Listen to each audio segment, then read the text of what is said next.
I'm never selling, no. I'm never letting my pulse go. I'm holding out forever. Yeah, I'm taking a loan. Zero interest, yeah. No keys.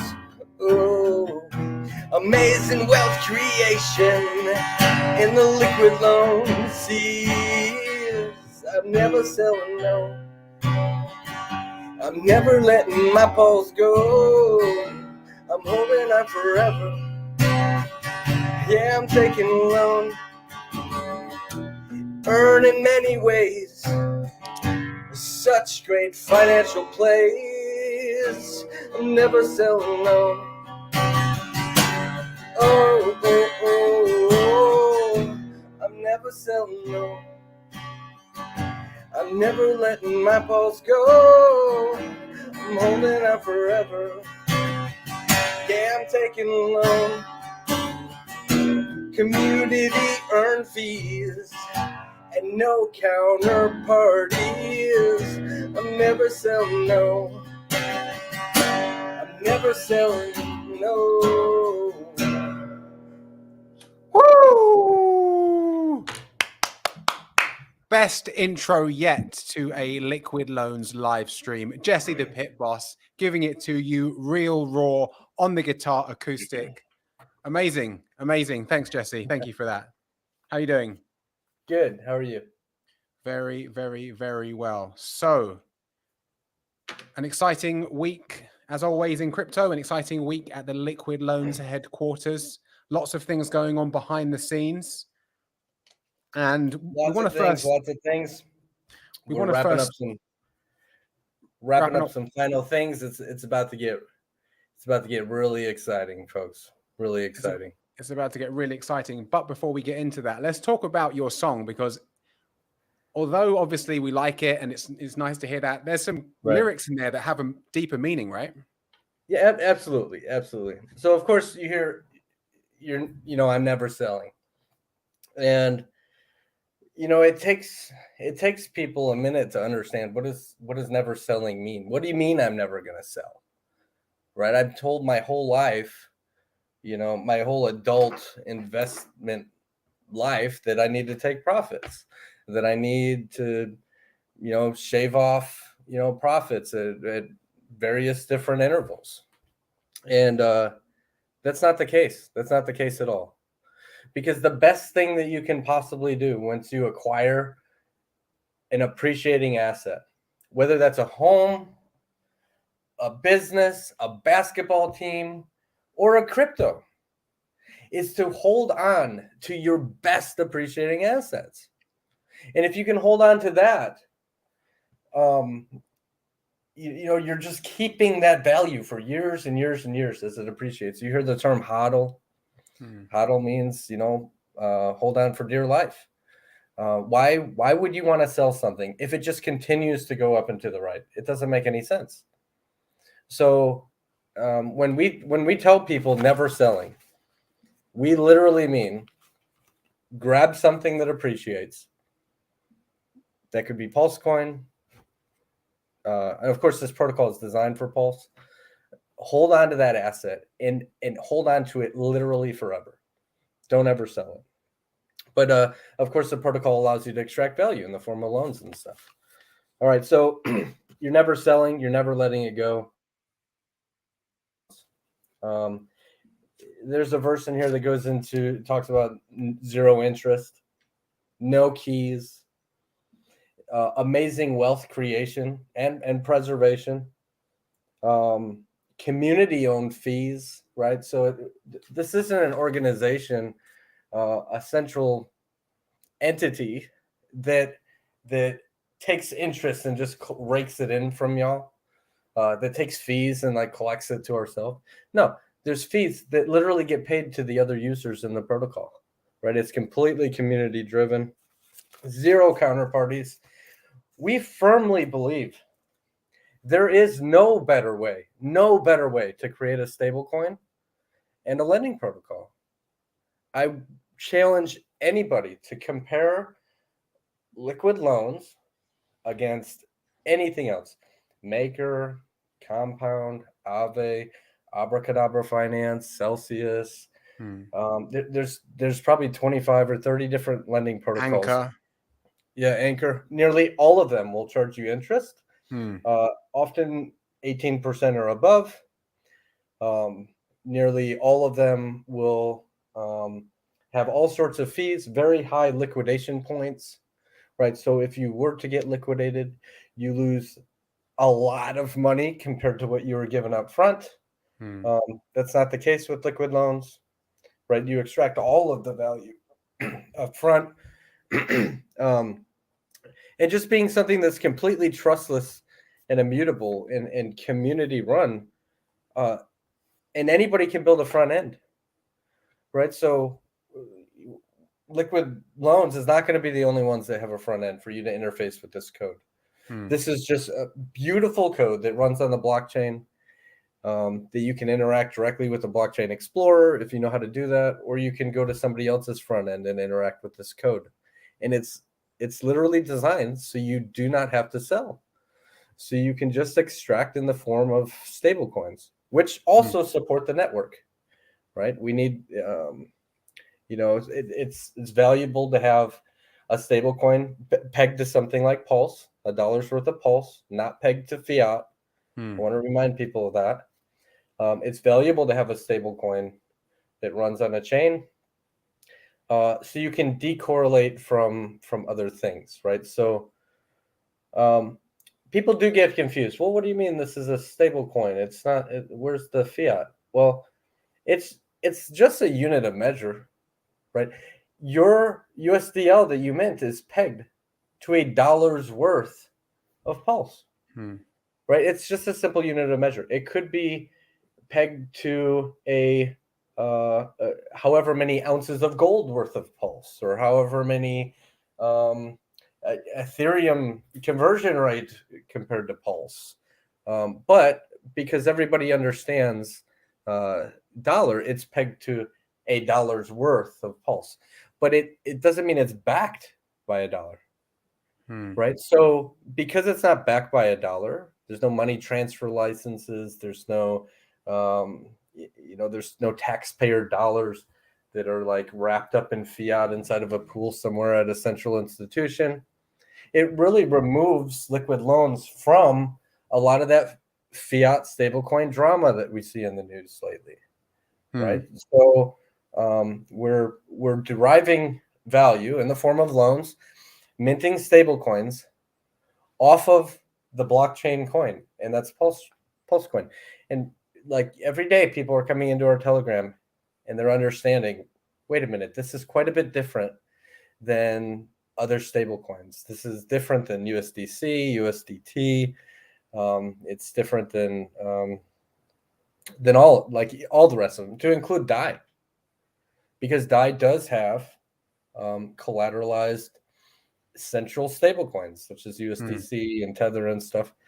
So, which is kind of silly. Let me collateralize a stable coin to mint another stable coin, right? And a very at-risk stable coin at that, right? Why would you want to collateralize Tether so that you can mint yourself some DAI? It doesn't make any sense. Backing things with things that aren't backed is completely illogical. Correct. Absolutely. So why, first off, the dollar, some people worry about inflation of the dollar. Your dollar has less purchasing power every year after year. The Fed just prints it as much as they want to, runaway inflation. So then if you were to have a stable coin that's pegged to $1, all the risks of the dollar itself carry over into cryptocurrency. Alternatively, you do what Liquid Loans does, and you make the value of the USDL pegged to $1 worth of Pulse, right? So if the USDL, if US dollar was, unfortunately, if the US dollar fails, a lot of things are cryptocurrencies are going to take a beating. Other currencies around the world are going to fail. There's going to be wars all over the world. Okay, so we are a ways away from the US dollar failing. However, Mm. it's still best to remove yourself from any of the risks of the dollar itself and peg the value of a stable coin, an immutable, trustless, algorithmic stable coin to a dollar's worth of something. Mm. All right.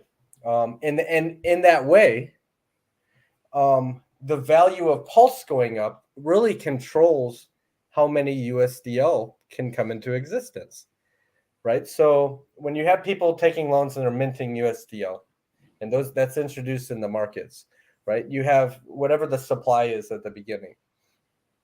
Okay, if the value of Pulse ends up going down, you'll actually see people are paying back their loans, and there'll be less and less and less USDL. USDL will grow in quantity in max supply based on whatever the blockchain itself is doing, what Pulse is doing. So if Pulse does 100x, you can imagine, there's going to be, we can't say definitively 100 times the USDL, because there's participants that may come in during that time too. But if Pulse does like 100x, easy math would say there's probably going to be 100 times more USDL in circulation. And then if Pulse just continues to go up and to the right, there's just more and more and more USDL that comes into circulation. Yeah. Right. Because they are very much tied to each other in the way that they work. Well, Liquid Loans is a stablecoin factory, isn't it? It's a stablecoin factory. Absolutely. And it's completely over collateralized all the time. Like when we go back and we talk about, USDC or USDT, they say they're backed by $1, a real fiat dollar in the bank, which we know, come on, isn't true. They're fractionally reserved, a lot of them. And if everyone did a bank run, everyone tried to take their USDC to Coinbase, everyone tried to, redeem their USDT, it would collapse like a house of cards. We know that just like Liquidity, you need to be over collateralized. So at the moment, that's like 230%. So I think there's about $800 million. An average.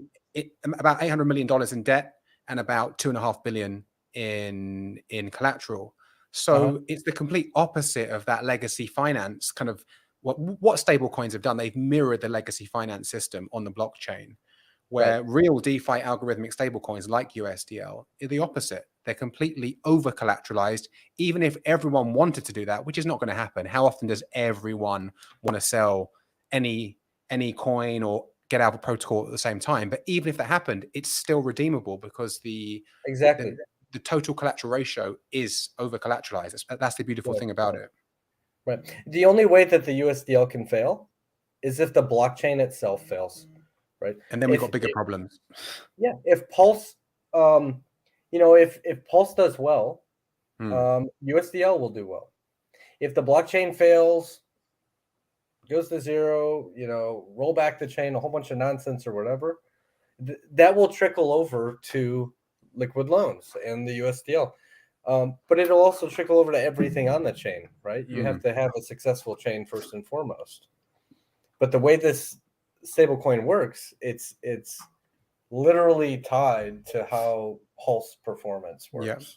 Let's address that though, because you hear a lot of people say, like, how do I know that there's going to be no issues? And it's like everything in life, there's risks, right? Like leaving your house, you could be hit by a car or a bus or mugged, right? So of course, any blockchain, there's risks to any blockchain. It could go down, right? Or something, or we could get hit by a solar flare. So there's always going to be risk. Like using any sort of crypto, DeFi, centralized exchange, there's going to be some type of risk. So of course, any blockchain, there could be a freak accident. America gets hacked by Russia or something. But these are all imaginary, horribles. Let's be honest. True DeFi protocols like Liquid Loans, immutable, governance free. Once it's running, you can't change it. You have the keys to your own vault. So you're the captain of your own ship. This is what people have wanted since the beginning of crypto. And we're finally getting it.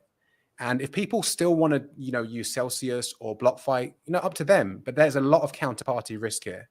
Here, you want to come to a decentralized protocol where you mint your own stablecoin and you're in control of your own vault, whether you have debt or a little bit of debt, or you're completely over collateralized or whatever. It's up to you. So you really are your own boss, and this is real DeFi.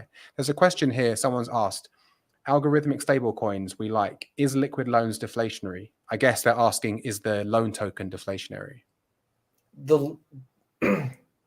Well, there's 3 tokens that make liquid loans work. There's Pulse, that is used as backing to mint USDL. And what's cool about that is if, you know, Pulse appreciates or any over collateralization, people get to keep all that excess value, and they can mint additional USDL off of any, you know, excess value. So you've got Pulse, you've got USDL, but then you've also got the token of this protocol, which is the loan token, which is a staking token. You stake it for the fees. That is neither deflationary nor inflationary. It has a fixed supply. Fixed supply. But if I guess, I mean, again, no expectations, but if people, you know, lose some or lose their wallet, and it's a fixed supply, so over time you could say kind of deflationary, right? Yeah, there's always going to be lost wallets, or, you know, unfortunately wallets, you know, that were controlled by people that, you know, became deceased. So how much effect is that? You know, I'm not really sure. But it starts with a fixed supply. There can be no more minted after the day 1 of the protocol. What about this one? Buffo on the beat says, speaking of USDL coming into existence, when one mints USDL from locking Pulse, could that potentially be considered a taxable event in the US, regardless of what you do with it? Buy Pulse or vacation? Well, first and foremost, we have to say you have to talk to your own tax advisors, right? There happens to be a tweet that I retweeted on the Liquid Loans Twitter, where a tax advisor was saying how crypto loans are not taxed. Now there's like 25, 30 different lending protocols in crypto right now, at least on the Ethereum chain. And none of those are considered, nobody has ever considered those taxed. If you go through all the different telegrams and you look through, you know, some of their Discord groups and stuff, nobody's ever had any issues receiving a loan. And it's really not any different than like a home loan or a loan that you get from a bank. You're not selling anything. You're not selling anything at all. You're putting something up as collateral. You're being given something else. And if you were to get liquidated, sure, they'll take the original collateral. That might be considered a taxable event in most places.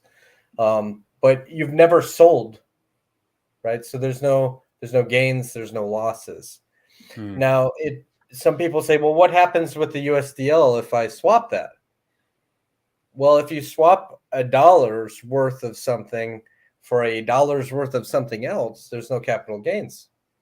It's like value for like value. You might even have a tiny loss because there's fees that get shaved off to the liquidity providers.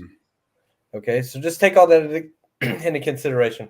And at the end of all this, when you go to file your taxes, in most jurisdictions, it's on you to say where everything came from.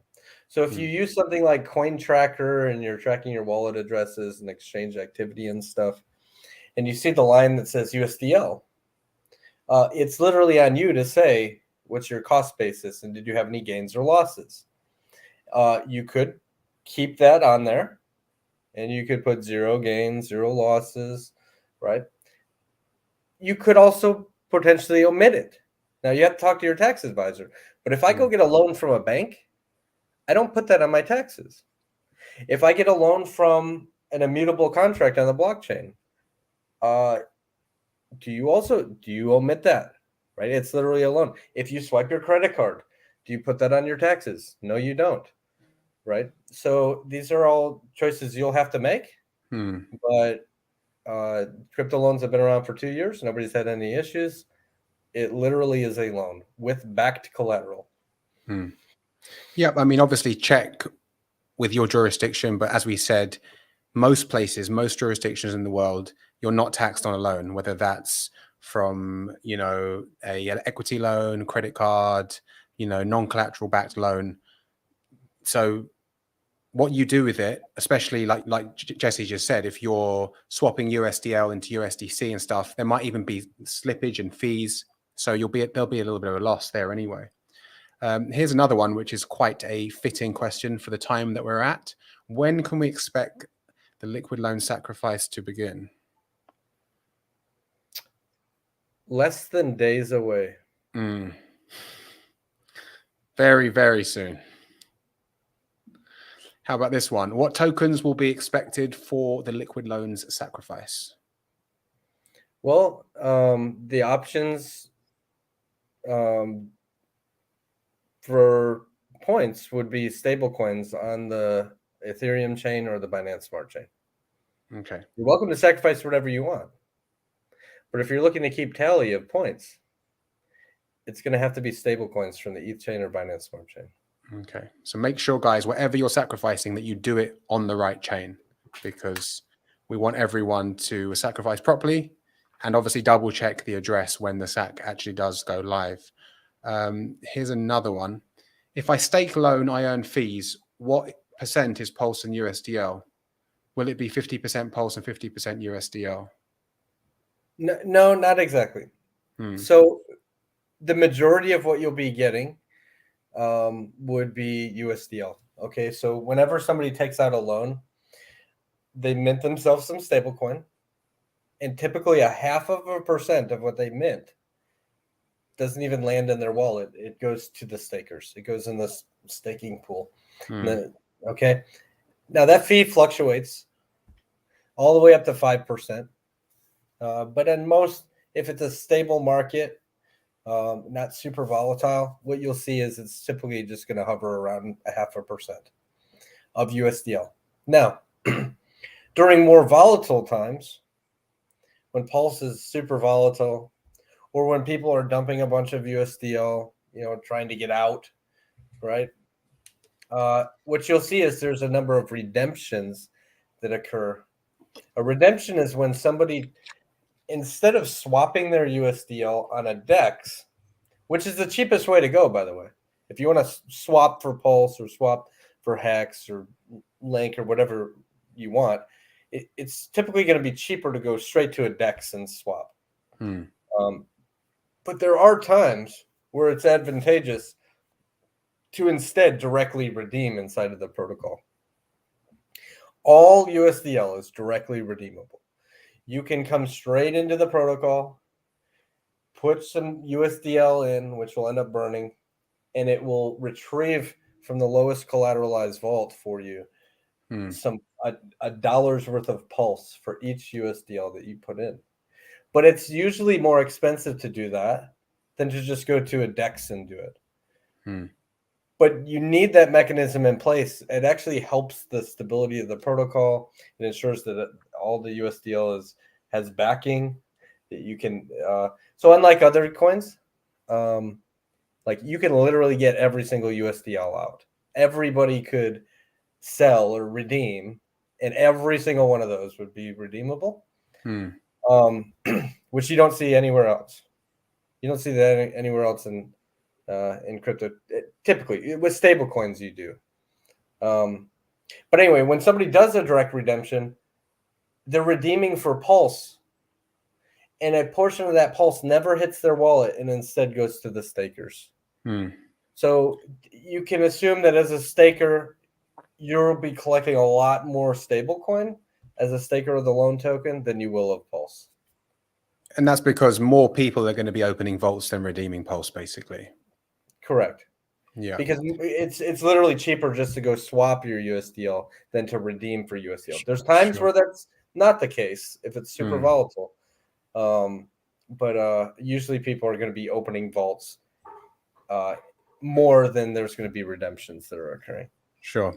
Sobman asks, I always hold my keys when Pulse is in the vault, correct? Yes, this is completely decentralized. This is not BlockFi or Celsius. Liquid Loans does not hold anyone's crypto. This is not a trust-based system. This is trustless. So you mint yourself the stable coin, you deposit the amount of Pulse, you set your collateral ratio, you're the captain of your own ship. So if you're a little bit unsure, definitely check out the white paper, watch all of our videos, all of our live streams, and go to liquidloans.io. I think it's /knowledge, and there'll be everything there laid out simply. But yeah, long story short, completely decentralized, your keys, your crypto, 100%. Droning on again and again asks, SAC ratio, ? Will it be similar to Pulse and the Pulse X? I'm guessing he's thinking the SACs. Yeah, it's similar, but there are additional bonuses that you can receive. So, for example, the model is similar for the 10,000 points per sacrifice dollar. There's a flat period. That flat period is 10 days long. And then it decreases, the amount of points that you can get by 5% every day after. Or it gets more expensive to receive, 5% more expensive to receive 10,000 points. Same thing. Yeah. All right. So that's all the same from the Pulse Chain sacrifice. And that the sacrifice is 30 days long. Right. So the first 10 days is when you can get the most points, 10,000 per dollar. But then there's two other ways. There's two other ways to stack up some points. You'll have an option to lock some of your points for anywhere between 0 and 24 months. Okay. And for each month that you decide to lock points, and they're not staked during that time, but if you lock your points, you'll actually get a 6% bonus for each month that you decide to lock. The last month gets a little bit of a bump. It gets 12%. But simple math, that's actually a 2.5x, for a 2-year lock. So that could bring you to 25,000 points per sacrifice dollar.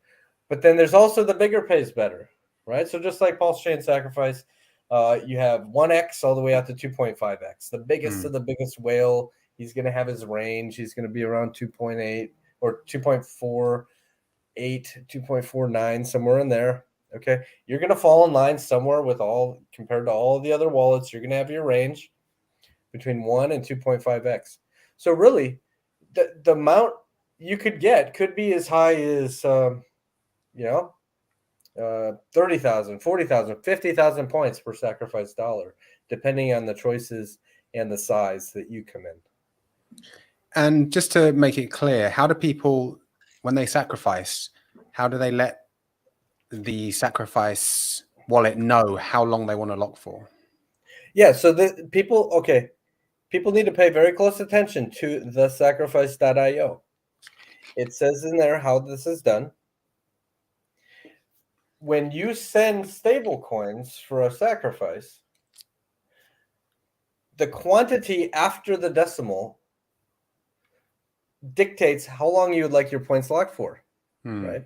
So if you send 5,000 USDC, just 5,000, guess what? You have no points locked. They're all going to come out on day one. But if you send 5,000.05, that says that you have 5,000.05 USDC that you would like locked for 5 months. Okay. And as such, you get 6% bonus per month, right? So that would be a 30% bonus for locking those points for 5 months. Right. If you wish to lock for 24 months, you would do a send 5,000.24.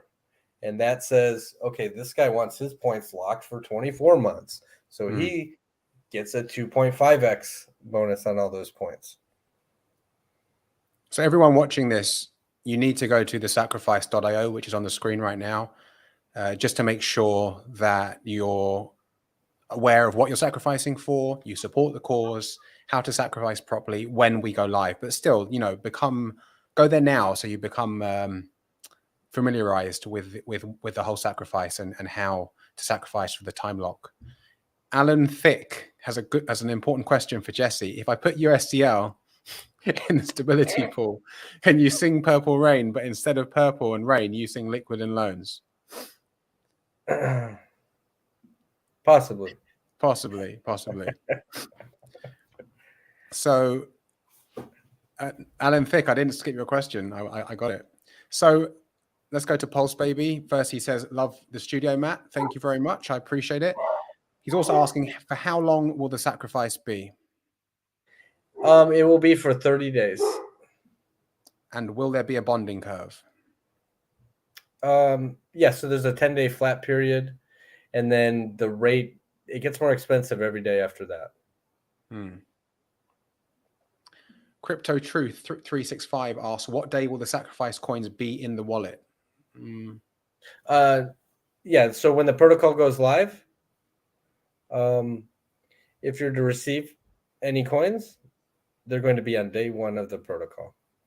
Because here's how it works. Listen, day one of the protocol, everything, remember I said there's no inflation, there's no deflation, everything's in existence, fixed supply. So everything has to be where it's going to be on day one of the protocol. And how do we convert the coins before a value has been placed on them? I wouldn't convert coins before there's any value placed on them, because you might get wrecked. But well, okay, so let's talk about that. So Crypto Truth 365 can better understand. So loan tokens will appear in wallets with zero value, because the first thing that has to happen is the wallets have to contain coins, and then wallets have to go create liquidity pools.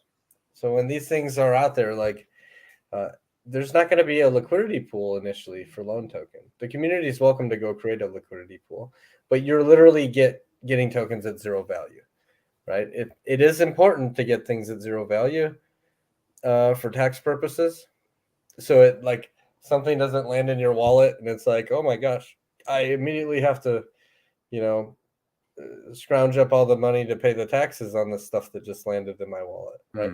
Nobody likes that, right? So when things show up in wallets, they always show up at zero value. How do you convert them? Well, consider what you're supposed to do with them. You're welcome to go sell them, but most should consider staking them for the fees.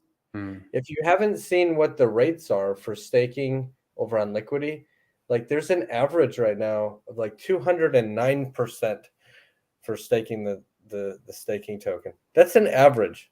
The people who got in early, they're getting way higher than 209%. Like they could be getting like 1,000%. The people who staked later, they're getting less, right? Let's just pretend Pulse does 100x. The loans, the size of loans will probably also do 100x. If somebody's collateral health goes up, you can imagine they're just going to mint some more USDL, which means the fees will just get bigger and bigger and bigger, which makes the token more valuable as the price of Pulse goes up. So if Pulse does 100x, and let's just say loan token does 100x, and you're saying to yourself, oh, I can go dump this. I can make a lot of money if I go dump it. You're also earning 100 times the fees as somebody else who put in the same economic energy as you.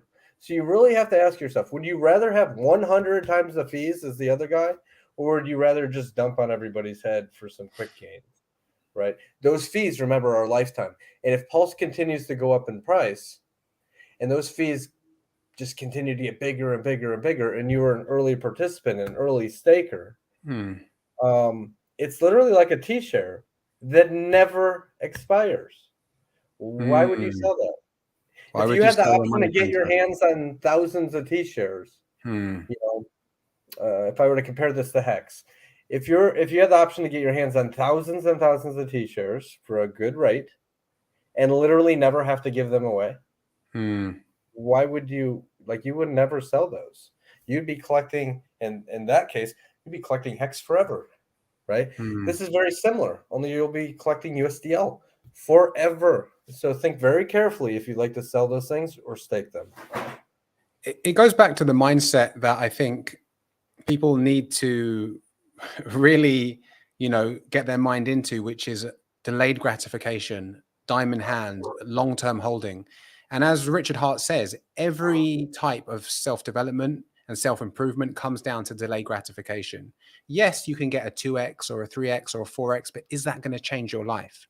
But finding a good asset, and not only a good asset that can appreciate in price, but a money printer like a T-share or like the loan token, which has no it's like a timeless T share in a way.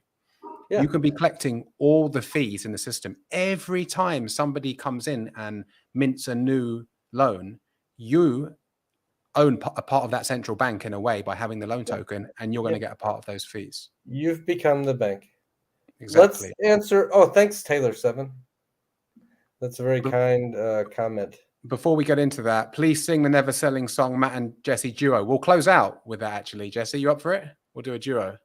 Okay. Okay, cool. Frankly, my damn, I don't give a dear. Can you explain how liquid loans is better algo stable compared to USDT? We just did this, but let's touch over it again. Are you talking about USDT? I imagine USDT Tether. Yeah. Right. Unless this person is talking about Terra. If they're talking about like Terra, which might be UST. Well, Terra just inflates and deflates and inflates and deflates wildly to try and keep the value pegged a bit. This stable coin here has it seems complex, right? But when you read the white paper, you get like 6 pages in and it just makes sense. You put in more value than you mint. Okay. And if the value of what you put in falls to the level of what you mint or what's out there minted, right? Then the people who created those stable coins lose their collateral and other stable coins are burned out of existence. It's like a perfectly balanced system of burning and minting of USDL based on the value of Pulse. But it's all done inside of this little ecosystem called liquid loans. None of it's done exterior. There's no counterparty. There's no monthly interest that just wrecks people. Imagine the wealthiest people in the world. They don't sell. They don't sell their best appreciating assets. Oftentimes, though, they do have to pay interest, which is like a fee for the rest of their life, right? So if the value of what if you had interest in this protocol? It would suck, right? Because if let's just say Pulse did 1000x and you were like minting USDL and first maybe your interest payment was like $100 a month, and then it was $1,000 a month, and then it was $10,000 a month, and then $100,000 a month. Is that enough zeros? Yeah. It's like, do you want to pay interest on if you continue minting USDL? Like, why are you just giving all that monthly money away? Like, to who? To a central party? To a place like Tether, or in the case of USDC, like you're gonna just give that away to a central authority, a central entity, so they can make money off of you? That's ridiculous. So if when you see these lending protocols that charge interest, run away from them. And you also have to remember there's also billions of people around the world, based on their religious beliefs and so on and so forth, they can't touch products that have interest. So when you invent or you come up with a protocol that literally has zero interest, it's just a one-time borrowing fee. First off, it's good. It's good for the borrowers. It's good for the community. But it also introduces a market to billions and billions and billions of people that were otherwise unable to use such a protocol, because of their own beliefs. That's just a couple of the reasons. Actually, if you just read our white paper, it does do some comparisons against other protocols right there on page 2 or 3 or something in the white paper. I invite you to go check it out. Definitely read the white paper, or go to liquidloans.io, go to the knowledge tab, and it's all there too. Bitcoin Benito says, what if I accidentally send a decimal? Let's say I say $1,000 0.14 to sacrifice if I didn't mean to. How can I cancel that 14-month lock? I would say make sure you don't do that, and make sure you send the right amount and no decimals by accident. If you send a decimal that's way off, it doesn't correlate to any month, then I've heard Christian, the CEO, say that will be ignored and it will just be released straight away at time of launch. So just like anything, crypto, the good thing and the bad thing about crypto is, the good thing is you are your own bank. The bad thing is you are your own bank. So if you send crypto to the wrong address, if you send crypto on the wrong chain, you're done. Not done, but you can't get it back, right? So double check, triple check, quadruple check the address, the amount, and when you're completely ready that you've cross-checked the address and you've checked the amount, then send it. Because remember, this isn't legacy finance. There's no middlemen here. And remember, you're sacrificing because you believe in the cause. Jesse is my favorite personality in crypto. Absolute legend. This is a dude who gets things done. The Jesse fan club is in the comments. Question. Thank you.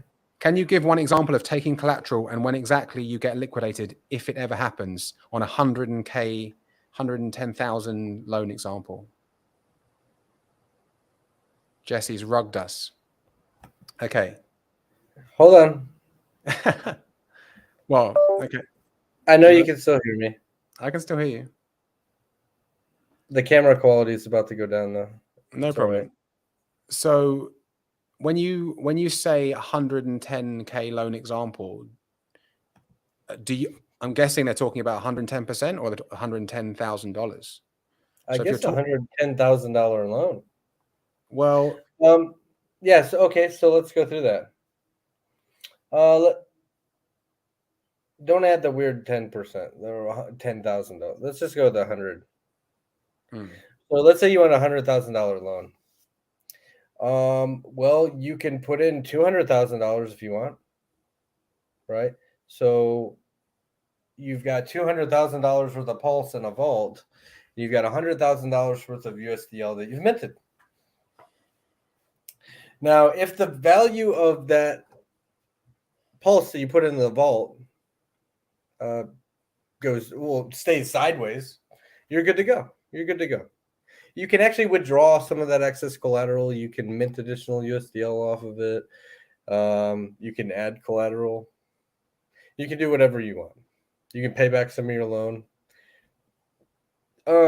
If the value goes up, that's even better, right? Because then what if Pulse did a 2x and now you got $400,000 worth of Pulse backing, $100,000 worth of USDL. That's even better, right? And you'll probably wish to just mint some extra USDL on that. However, if the value starts to fall, and remember, you have all these choices to add collateral, take collateral away, pay back loan, mint more USDL, all these things.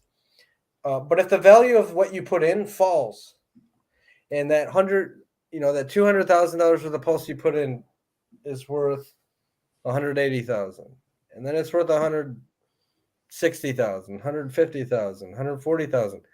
Remember, you got all this time to decide. What do you want to do? Just pay back your loan, or pay back some of it, right? But if you just sit there and do nothing, and the value happens to fall, where Pulse is just tanking, and it's just a big red line, and it's just going and going and going, and it gets all the way to within 10% of the value of what you minted, which was 100,000 USDL, you will lose your Pulse coin. This is very important because you've already got all that value up front. You've already set that stop loss for yourself. And you decided not to take any action and top up your collateral, right? You would lose 10% difference, right? Because the liquidation point is actually 10% higher than the value of what you minted. That has to be in place because people have to be incentivized to be in the stability pool, to absorb your debt that you decided not to pay back. The odds of the value of your Pulse falling right to your personal liquidation point when there's thousands and thousands of participants out there, and they all have their own points that they set for themselves, the odds that the markets are just going to fall and bounce right off of your liquidation point and then go back up, pretty low, right? So there's actually a good possibility that if the value of your Pulse falls and you were to become liquidated, the value would continue to fall and you could buy in and have more Pulse than you started with. right? You can't be naive to think that the markets are going to fall to your level only, liquidate you, and then bounce right back up again, right? And you're going to be the only person who was affected by this, right? You had a lot of time to decide what to do, and there's a good probability that the markets are going to go down further. And if you had set that USDL aside into the stability pool, or if it's in something like Hex or it's somewhere else in crypto, you can convert that other crypto that you've purchased back into Pulse and probably have more coins than you even started with before you were liquidated, right? People need to understand, like, the 110% level, there's a chance you could lose 10% for the ability to have a good stop loss in place at a level that you set for yourself. Now, we're not recommending that anybody use this as a stop loss, right? I'm not telling people that they should put in $130,000 worth of Pulse and mint themselves, $110,000 worth of USDL, right? That's very risky. If you're an advanced user and you firmly believe we're at the top of a bull market or something, that could be a very, very good play for you to set a stop loss. But we don't want people to do that. We want people to hold on to their Pulse. Don't give your Pulse away to the rest of the community. Hold on to your Pulse. Give yourself a really good buffer in there. 300, 400, 500, 1,000, 10,000% collateral. Whatever makes you feel comfortable, so that you never have to lose your Pulse and sell and face a capital gains tax or whatever comes along with that. Yeah, I want to extrapolate on that, on liquidations and collateral ratios, because I see some people on Twitter talking smack, and everyone's going to get wrecked, when the market tanks or when the market turns against them. And I just see it as ignorance. I don't take it personally or anything, but you need to read the white paper and you need to understand how it works. If you safely are collateralized, for example, 1,000% collateral ratio, the market would have to retrace by 89% before you are up for liquidation. How often does that happen? In a week, never mind a day, right? So Hex just retraced about 72%, and it took, 3 months?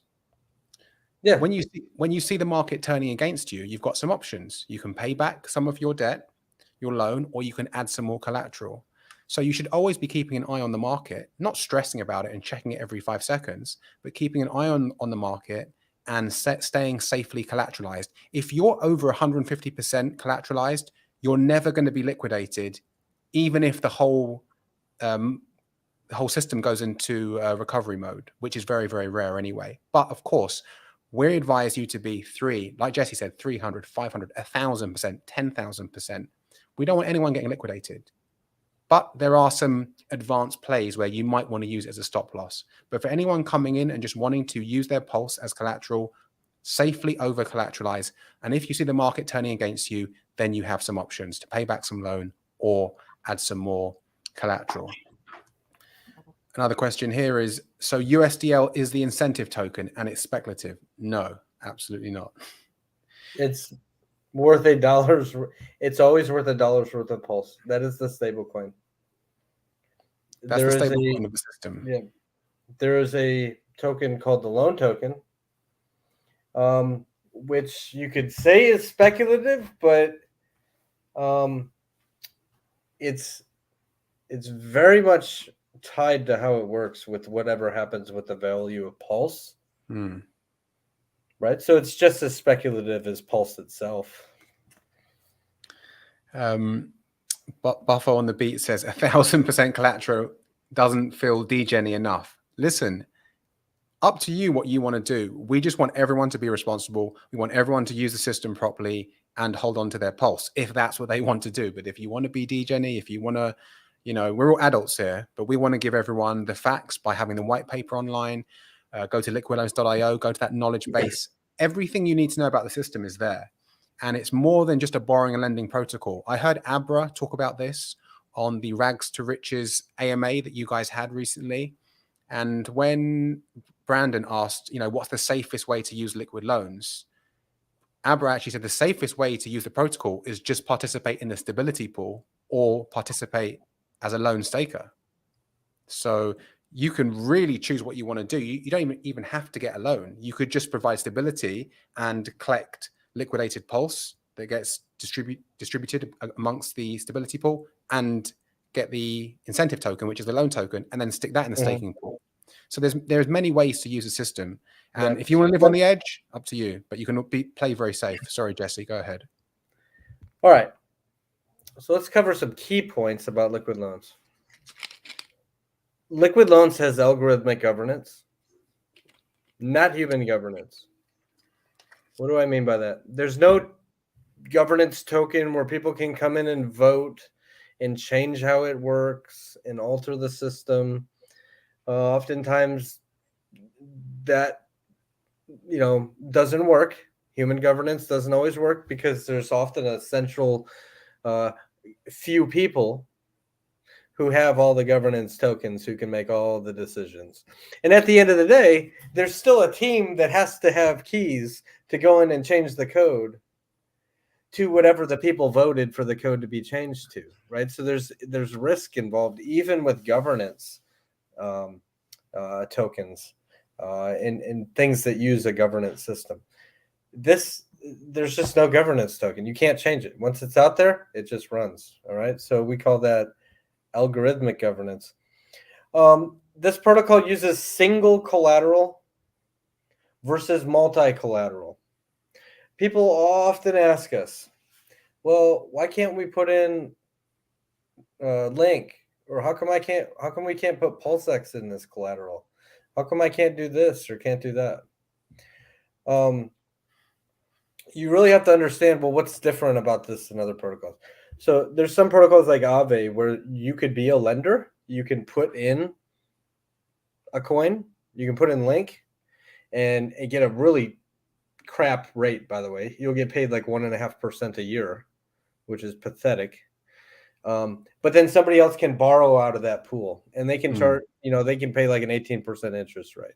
Okay. And those kind of protocols, yes, pretty much anything can be used as collateral, anything at all. It could be, a brand new meme coin. And if that protocol says, oh, we're going to create a pool of these, right? And lenders, you can put coins in and then other people can borrow those out of there. Okay. That's not how this thing works. That's one way though. The other way is how Maker does it. Maker protocol is what creates DAI. Maker allows multi-collateral. If you look at the actual name of the token, it's called multi-collateral DAI, right? Well, they have backing that's USDC, USDT, ETH, maybe some other tokens in there. It's a little risky, right? Because if any one of those things was to fail, it has drastic effects on your own stablecoin protocol. So the least risky way to create a stablecoin is to have what's called single asset collateralization and use the native coin of the chain that has to exist. It has to exist. If it doesn't exist, the chain doesn't exist. Yeah. It can never fail. Now, the price of Pulse might move around, but it's not like it can it's not like it can rug and go to zero or anything like that. The chain can only exist with the gas token of the chain, which happens to be Pulse. And there's so much liquidity that's everywhere. You've got Pulse that's on thousands and thousands of liquidity pools. It's paired to all the dog coins and all the meme coins and the NFTs, and it's paired to Hex, and it's paired to this and paired to that. Thousands and thousands and thousands of liquidity pools, which makes it really, really, really hard, actually nearly impossible with a time-weighted average, for a whale to come in and manipulate the price and ruin people. In a DeFi protocol. When you start introducing random tokens, and I'm not saying that we won't have another version of this that could use other assets, but it would be a completely separate contract. And it wouldn't be a random stuff, right? So basically that's the difference between single asset collateralization, multi-asset collateralization, and why we chose to use Pulse, right? Because it's the least risky thing to use on the entire chain. Yeah, normally USDL, you use. Sorry, yeah, go ahead. I was saying normally in these protocols you want to use the foundation currency of the blockchain because it's the least volatile of the other tokens, surrounding tokens. Correct. Correct. Liquid Loans has what's called decentralized front ends versus centrally hosted interfaces. What does that mean? That means that anybody can build a front end and run the code. All right. So there's not one central place where like there could be a failure because anybody can interact with the code. Anybody can run an interface. People don't realize this about DAI, right? There's a centrally hosted interface that they can shut down at any point. So if the SEC comes in and shuts that down, it's game over then, yeah? It's game over. Game over. Okay, USDL is directly redeemable for Pulse, for dollars worth of Pulse. Let's see, interest-free lending versus how other protocols charge, monthly interest. It's just a small fee at the beginning when you take a loan versus a recurring interest. The normally that fee is very small as well, about half a percent, right? Correct. Collateral ratio. You need to have at least 110% value of Pulse put in to get 100% value of USDL minted, right? Can we answer, sorry, before you go on, can we answer this one quickly? Because this guy just said, he just said this before. If I take out a 2,000 USDL loan and I collateralize at 110% and Pulse goes up 10%, now I have 2,420. Can I pull out more USDL value? Yes, you can. You don't need to make a new loan. In fact, you can only open one vault per wallet and per wallet address. So you can just, as Pulse goes up, you can pull out more USDL. But again, you're very, very much on the line there. So you will get liquidated if the price moves against you. So yeah, you literally, in your scenario there, you put yourself at the very riskiest position where you could lose your Pulse. Yeah. Now, maybe you did that on purpose, and that's okay if you did, but if your goal is to hold on to Pulse, like don't put yourself right at the liquidation point like that. This guy gets it. Joshua gets it. Use $10,000 to borrow £1,000. Sorry, $1,000. It's a safe idea. Yeah, that's 1,000% collateral ratio right there. Right. So this is what we're talking about. Collateral ratios, right? 110%. Now, DAI protocol actually uses, or Maker, it's called, they have a couple different, but 150% collateral ratio. What does that mean? That means the liquidation point over there, you will lose 150% of the value of what you mint. If you were to get liquidated using the DAI Maker protocol, you would lose 1.5x of the value of the DAI that you minted to yourself. Like, that's ridiculous. Okay. No bueno. Too much. Right. So what you find over there is people, still have to over collateralize. We're recommending people over collateralize here. Everybody should be doing that. But like 300, 400% collateral ratio, you should be okay. But if you were doing this in DAI and your collateral health fell to 150% of what you've minted, like that's too much. What if you minted yourself $100,000 loan and the value of what you put in fell to 150,000? You just lost 150,000, but you only have 100,000 to show for it. That's ridiculous. Yeah. Right. So like just the numbers and where they placed them in some protocols, but they had to do that to protect themselves over the risk of those stupid stable coins that they're allowing people to use as collateral, right? Because there's fractional reserve, with USDT, right? And that's very, very risky. So what DAI does, what Maker does to protect themselves, to protect their protocol, is they say, well, we know that's risky, so we're just going to pass all that risk all the way down to the borrower and make their liquidation point at 150%. right, to protect themselves. So, several flaws. And what Liquid Loans does is it's found all these flaws with these other protocols, and it's just weeded them out, and it's made something much, much better. Loan token. Let's see, recovery mode versus emergency shutdown. Okay, so some lending protocols and stablecoin protocols do emergency shutdowns where they literally just freeze everything.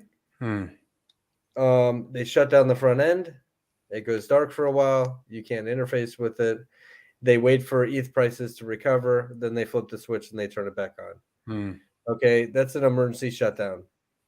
Instead, what this system does is what's called a recovery mode, and it actually increases the health of everyone's collateral and just drives the health of this ecosystem healthier and healthier and healthier, even if the external markets are like going crazy and in the red. This protocol will always steer everything towards a healthier and healthier and healthier collateral ratio for all the borrowers. That's also discussed in the white paper. How that works. Before we go on, I just want to answer this question quickly before it gets lost. High Strung asks, if staking the loan token just after launch, will the interest be low until the adoption of the protocol, or do you receive interest just for being staked? You don't get interest from the loan token. The loan token is the fee generating token. So all the fees in the system, people opening new vaults, you get a small part of that USDL, and people redeeming their pulse for USDL, you'll get that. So there's no interest. You just get all the fees. You basically you own a part of the bank essentially, and you collect the fees, but there's no interest. It's not like Hex or right. But let's talk about it. Like he's talking about, will the returns be low? Well, we have like 8,000 people almost in our Telegram. We have thousands of people outside our Telegram. We're more than 10 times the user base of Liquidity. We will catch up to Maker and DAI, and we will pass them. Mark my words. We will be the biggest lending protocol, not just in Pulse Chain, but people will see, wow, look at that lending protocol. It'll be hands down. There's no other thing that you would want to do if you wish to take a loan or mint stablecoin, but to go use liquid loans. All right. Our adoption rate is already proving that we're going to get there. So there's going to be a lot of fees. Like there's thousands of people who will be minting USDL, and you as a staker are going to be collecting that USDL.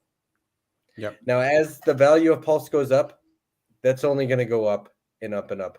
The quantity of those fees, like the dollars of fees that you're collecting as a staker, can only go up as the value of Pulse goes up and people's loans get bigger and bigger and bigger. Yep. It says here, if you collateralize 200%, how can you get liquidated? A coin can't go down to 200%, or can it? Of course.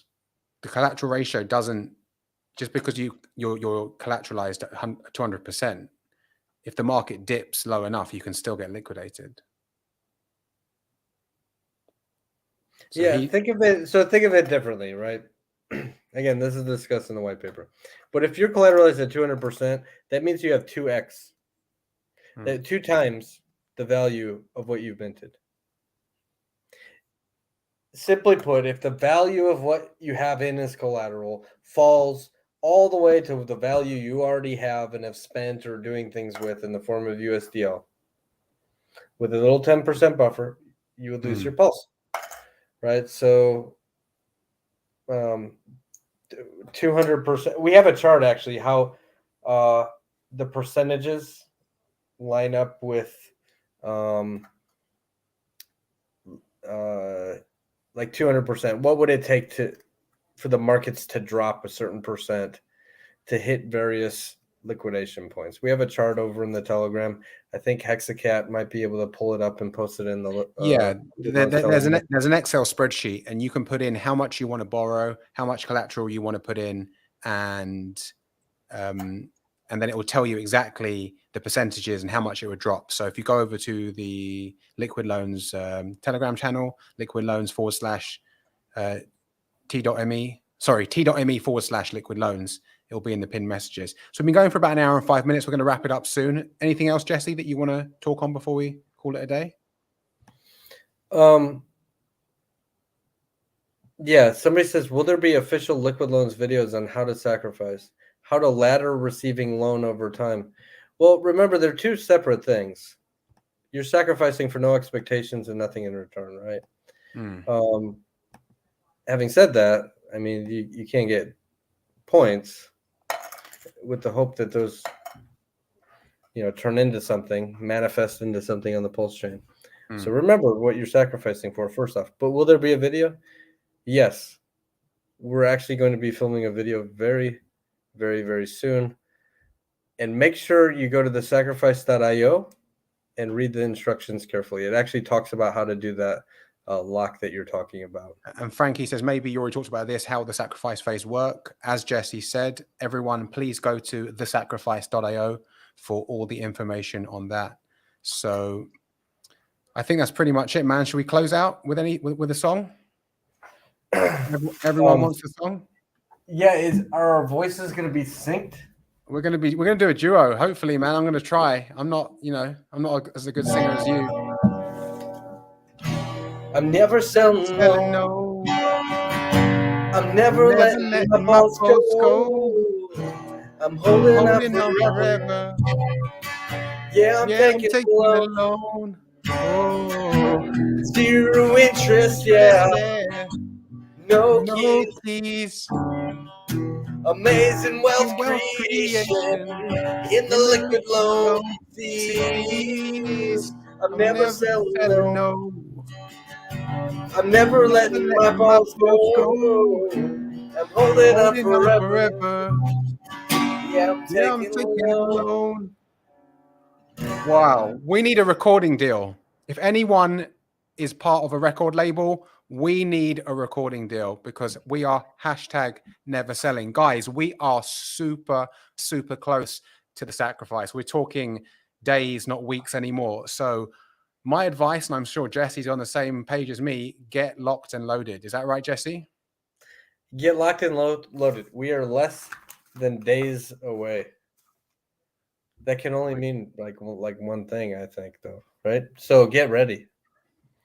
Stay tuned, guys. Thanks for watching. If you are not a subscriber yet, hit the subscribe button, the bell icon, all that good stuff, all that call to action stuff. We're going to be back very soon with some more info on the sacrifice phase. Thanks, everyone. Have a great Friday and have a great weekend. Peace.